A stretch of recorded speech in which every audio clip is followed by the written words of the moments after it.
Are you aware that abortion is being used to sex select all over the world, including in Canada?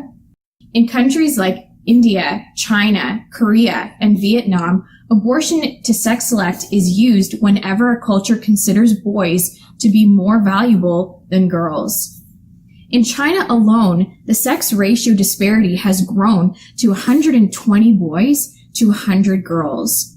Typically, the ratio hovers around 105 boys to 100 girls. This is deeply concerning to us as these traditions and practices and values are coming to Canada more and more. In Canada alone, out of 100,000 abortions that happen every single year in this country, 2.2% are as a result of sex-selective abortion. That's double the amount of abortions that happen as a result of rape in this country. While increased immigrant populations might be the reason why this practice has come to Canada, the reality is that in this country, it's not just immigrants and it's not just girls. 2 days ago, one of my campus staffers was on campus speaking to a young woman. That young woman told her that her mom had 2 abortions because she didn't want any more boys.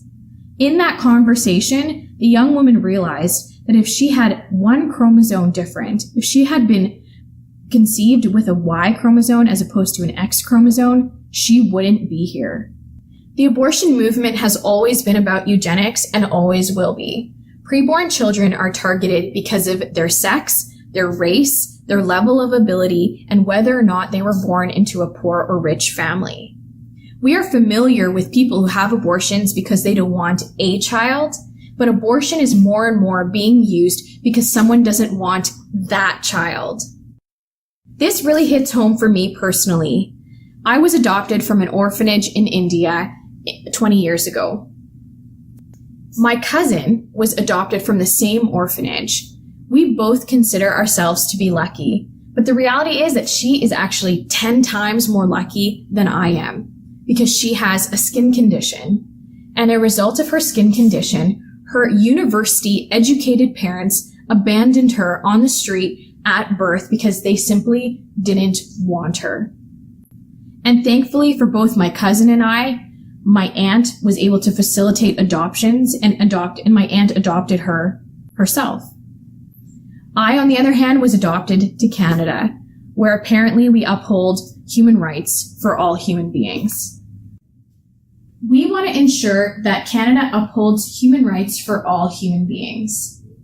And while this practice has been allowed to go on in our country because there is no abortion law, the good news is that 92% of Canadians actually believe that sex-selective abortion is wrong. Meaning, if a law were to be passed tomorrow to eradicate sex-selective abortion in Canada, it would pass. But with the absence of a law, this practice and other practices related to abortion are allowed to continue and will be normalized. As such, my organization, National Campus Life Network, is launching this project called Bloody Sexism across Canada. We've shipped 20 banners that look just like this to 20 different campuses and delivered 20,000 postcards that look just like this to campuses across Canada who will begin to have conversations with young Canadians to convince them that this practice and all other practices related to abortion are wrong.